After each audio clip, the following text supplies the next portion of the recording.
Ассаламу алейкум, жамат. Бұл жер метро Савеловская, складочная улица. Чайхана Исфара. Постоянно таксистер ушул жерден чай ичет. Бүгүн 27 число.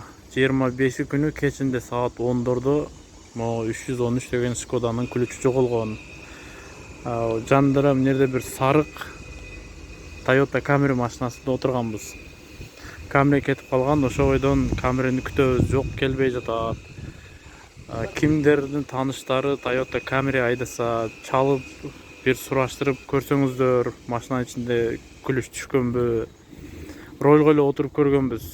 Түштө ошол сиденьянын кычыктарга түшкөн болушу мүмкүн. Мына Исфара деген чайхананын алдында, мына жерде бесплатный стоянкада отурганбыз. Ошол таксист кыргыз братан. Связга чыкпай жатат. Номери жок болуп атат чалганга. 2 күндөн бери күтөбүз, чай ичкен да келбейт.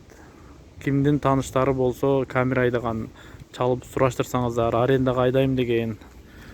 Болсо связга чыгып койсо 8926 660 6014 деген номерде.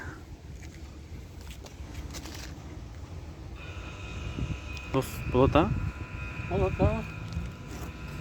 Музыка коюп, таңылып жатам ғой эле.